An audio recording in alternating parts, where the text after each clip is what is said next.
Allez, bonjour à tous, quel plaisir de se retrouver pour un nouveau jeu que je vais vous présenter. Un nouveau jeu qui va être en réalité, mixte, réalité virtuelle. Là, vous voyez, on fait tout simplement, un petit réglage, pour, voir un petit peu la zone d'action. On va être sur une zone qui est plutôt, standard.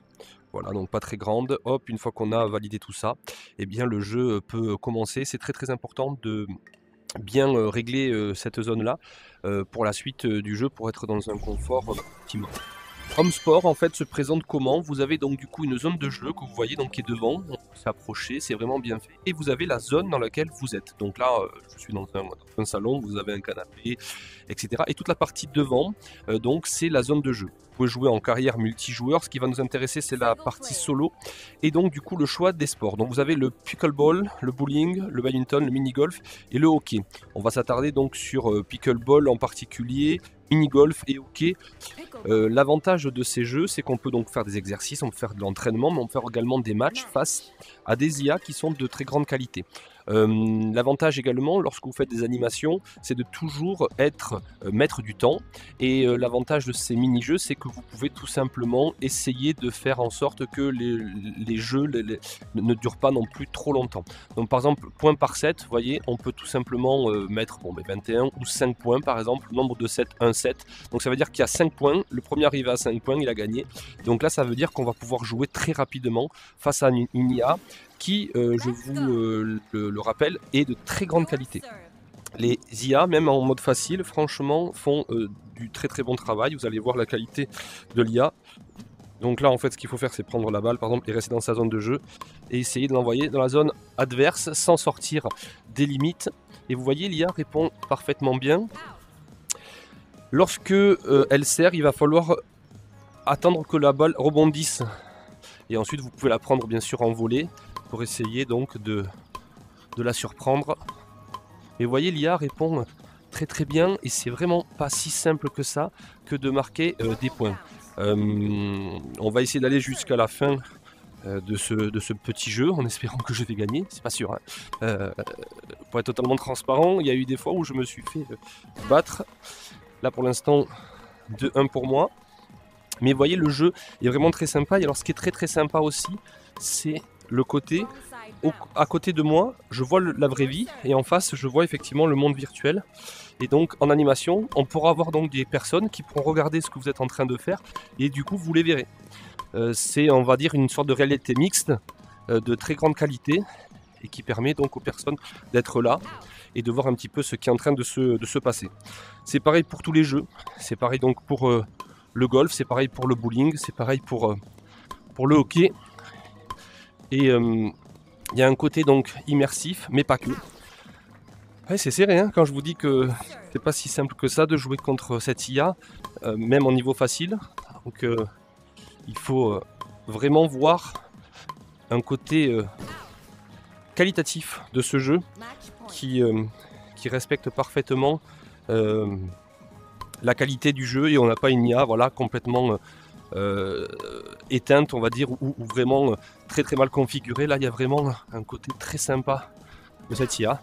Et quand même, je gagne, donc ça me fait plaisir. Vous sentez que je suis essoufflé, donc il y a le côté quand même challenge et le côté sportif. Le badminton, c'est donc un peu le même système. Je vais vraiment aller sur le mini-golf. Et l'avantage du mini-golf aussi, c'est qu'on n'est pas obligé de partir sur 12 trous ou 6 trous. On peut très bien partir sur un monde personnalisé avec 3 trous, toujours dans le souci d'essayer de faire en sorte que les parties ne durent pas trop longtemps et que les personnes, au bout de 3-4 minutes, puissent tout simplement, comme on dit, lâcher la manette pour que d'autres personnes puissent jouer. Vous avez donc sélection des parcs, soit classiques, soit modernes, soit nature. Partons sur nature. Et là, vous voyez en haut, vous pouvez sélectionner donc les 12 trous, les 6 premiers, les 6 derniers ou personnaliser. Donc prenons par exemple les 3 premiers. On fait commencer. Et donc du coup, on va pouvoir s'exercer, donc tout seul ou avec un adversaire, un bot, on va pouvoir s'exercer donc du coup à ces jeux qui hop, vont vous permettre, mince, j'ai fait une petite erreur, tac, de pouvoir donc jouer et donc d'essayer d'atteindre donc le par. Toujours pareil, on voit un petit peu la vraie vie, et puis en face de nous, on est dans ce monde virtuel. Voilà, tac, donc on va essayer d'avancer tout doucement. Mais comme je vous le disais, les niveaux sont pas simples. Il y a vraiment un côté très intéressant où on va essayer de tout simplement rendre un petit peu difficile les choses pour pas que ça soit juste, voilà, juste une sorte de jeu arcade. Il y a le côté quand même simulation. Le but c'est pas de devenir golfeur ou de devenir un grand tennisman, hein. Le but c'est vraiment de s'amuser. Mais il y a le côté quand même aussi compliqué voilà, et difficile. Et on essaye de trouver les bonnes choses. Bon là, je me suis un petit peu raté tout à l'heure. On peut pas être bon partout. Mais voilà un petit peu dans le style de jeu que c'est. Pour le coup, c'est quand même très très beau. On est vraiment dans un environnement très très bien fait. Tout est bien pensé, tout est bien réfléchi. Et je sais que pour des animations comme ça, il y aura le côté très immersif pour toutes les personnes qui connaissent pas très très bien la réalité virtuelle, la réalité mixte. Il y aura quand même ce côté très intéressant de jeu. Allez, hop, on termine sur un par quand même. Je voulais pas terminer sur une mauvaise note. Le dernier jeu que j'ai envie de vous montrer, c'est le hockey. Alors pourquoi je vous montre le hockey? Parce que bon, le bowling et le badminton, le tennis, voilà, sont des jeux qu'on est habitué, enfin en tous les cas qui existent et qui peuvent plaire. Mais le hockey, c'est quand même assez rare. Et alors du coup, quand on fait le match de hockey, on va se retrouver donc face à un adversaire pareil, qu'on peut mettre en facile ou en plus compliqué. Donc vous voyez, on peut mettre voilà, le niveau. Et quand on va jouer donc avec 3 points par exemple, eh bien on va se retrouver, vous savez, un petit peu comme dans les zones de jeu qui existent au cinéma, au bowling ou autre, où on doit tout simplement, vous savez, faire... tac, on doit marquer, vous savez, avec des palets face à des adversaires. On doit marquer tout simplement des buts. Et bien là, c'est un peu le même système, sauf que c'est vraiment avec le côté simulation de hockey. Là, on joue donc avec le palet et avec donc du coup une crosse. Et le but, c'est de marquer des buts et de ne pas en prendre.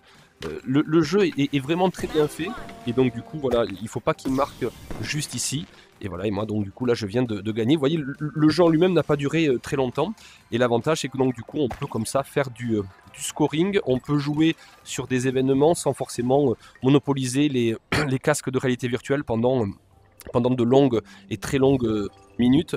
Là, le but, c'est que tout puisse se jouer en l'espace de 4 minutes par poste, et ce qui permet de faire une rotation lors de vos événements. Voilà ce qu'on pouvait dire sur ce jeu. J'espère que ça vous a plu, que cette vidéo vous a plu. En tous les cas, je vous souhaite une bonne animation en réalité virtuelle, et à très bientôt. Ciao, ciao!